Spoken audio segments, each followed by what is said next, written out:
안녕하세요. 사단법인 이타서울 조정웅입니다. 오늘은 강에 대해 조금 이야기를 해보려고 해요. 사실 여의도나 여의도 한강공원은 다들 익숙하실 텐데요. 오늘 제가 이야기할 주제는 이 여의도를 아래로 돌아서 흐르는 샛강입니다. 현재 샛강이나 샛강 주변 도로는 산책 코스나 자전거 코스로 주로 이용이 되고 있어요. 사실 도심 속에서 자연도 느끼고 조금 편안하게 걸어보는 데는 이만한 데가 없거든요. 식후의 산책 코스로도 아주 좋고요. 그런데 이 샛강은 그리고 이 샛강 공원은 사실 이렇게 단순하게 산책로로 이용하는 것보다는 조금 더 많은 것을 가지고 있고, 우리는 조그만한 관심으로도 이 샛강에 대해서 조금 더 잘 알 수 있습니다. 오늘은 제가 그것들에 대한 이야기를 한번 해보려고 해요. 샛강은 1969년, 그러니까 조금 오래됐죠.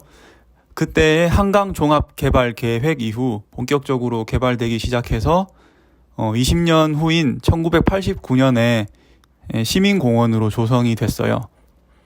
이후 1990년 샛강 정비계획이라는 이제 개발 계획이 있었는데, 이 계획 이후에 1997년 국내 최초의 생태공원으로 개장을 했습니다.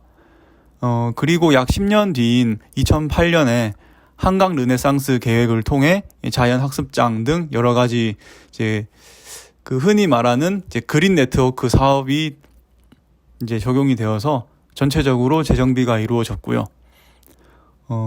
2011년 신길역과 통하는 샛강 문화다리가 건설이 되었고, 2015년경에 당산동이랑 샛강이 연결되는 샛강 다리가 건설되면서 이제 예전에 비해 접근성도 많이 좋아졌고, 지금은 이제 누구나 쉽게 방문할 수 있는 생태학습장이 되었습니다.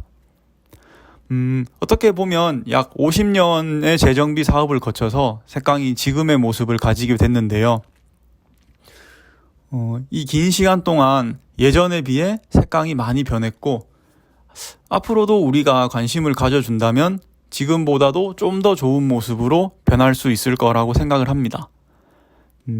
그리고 샛강에서 우리는 이런 것들을 확인해 볼 수 있어요.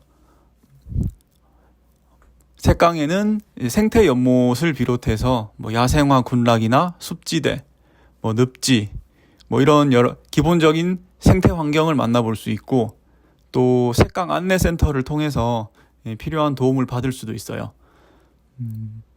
그냥 산책하는 것도 물론 좋아요. 도심 속에 이런 숲지대가 있다는 것 자체만으로도 이미 좋은 일이니까요. 그런데 여러 가지 이런 샛강에서 볼 수 있는 관람 포인트를 챙기면서 새로운 발견을 해보는 것도 좋은 일이라고 생각합니다. 그런데 샛강이 항상 좋은 상황인 것만은 아니에요.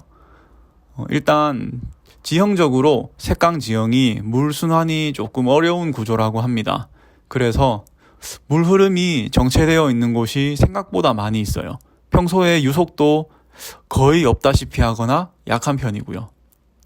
그래서 아까 전에 말씀드렸던 이제 장기간의 샛강 재정비 사업이 이루어지는 동안 이런 이제 물 흐름이 정체되는 문제를 해결하고자 했는데, 이게 생각보다 쉽지도 않고 잘 안 됐습니다.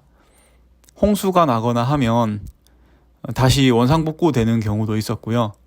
결국 이렇게 정체된 물은 이제 샛강 수질이 악화되고 또 악취가 나거나 해서 수생태에 안 좋은 영향을 주고, 이 때문에 또 샛강을 찾아주시는 여러 주민들도 이제 불만이 생기는 거예요.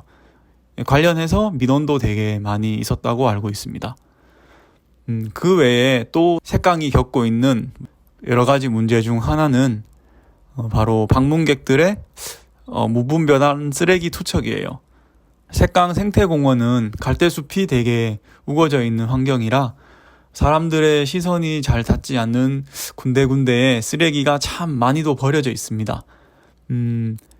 예를 들어 막걸리 통이라든지 아니면 이제 과자 봉지라든지 이런 사소한 쓰레기들을 생각보다 많이 발견할 수가 있었어요. 문제는 색강 중간중간에 있는 이제 쉼터에 쓰레기 봉투가 비치가 되어 있어요. 엄청나게 큰 이제 쓰레기 봉투를 이제 색강을 관리하시는 분들께서 설치를 해 두었는데도 불구하고 쓰레기를 색강 이제 풀숲 속에 많이들 버리는 것 같습니다. 이런 쓰레기들이나 뭐 생활하수, 폐수 이런 것들이 이제 유속이 느린 색강 환경이랑 만나서 이제 안 좋은 시너지를 내면서 강과 토양을 오염시키고 있습니다. 그래서 사실 이런 문제들을 이제 시민의 측면에서 다루기 위해서 저희 사단법인 이타서울에서는 일단 매주 색강 물을 떠서 그 성분을 분석하는 한편 자원봉사자들을 모집해서 색강 주변 환경을 정화하는 데 힘쓰고 있습니다. 특히 첫 번째 말씀드렸던 색강 물 관련해서는 색강 물을 분석해서 TDS나 EC, pH 등 여러 가지 물 성분의 값을 구한 뒤에 이런 값들을 데이터베이스에 입력하고 구조화하는 작업을 하고 있어요. 이 작업은 시민과학이나 시민거버넌스 활동의 한 종류로 이미 유럽에 있는 독일 등 선진국에서는 널리 시행되고 있는 방법 중 하나입니다. 이타서울에서는 이렇게 수집하고 또 구조화한 데이터베이스를 전문 물 연구기관과의 협업을 통해서 조금 더 정밀하게 가공한 뒤에 색강 환경 정비를 위한 정책 제안에 활용할 계획을 가지고 있습니다.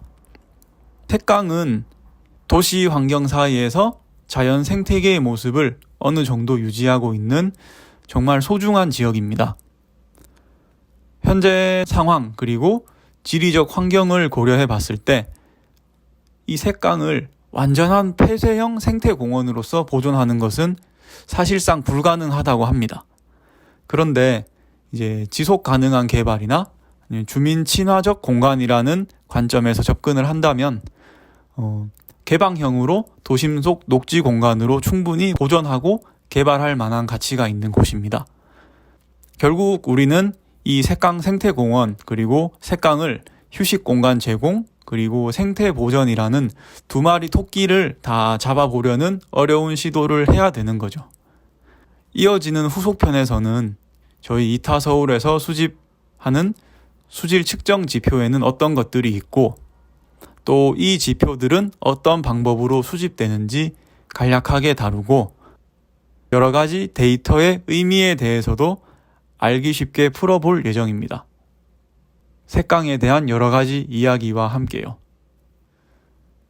여러분들께서 색강에 이렇게 관심을 많이 가져주시는 만큼 더 깨끗한 색강 환경을 그리고 더 깨끗한 색강 생태공원을 우리 모두가 함께 오래도록 누릴 수 있습니다. 그럼 다음 화도 기대해 주세요. 감사합니다.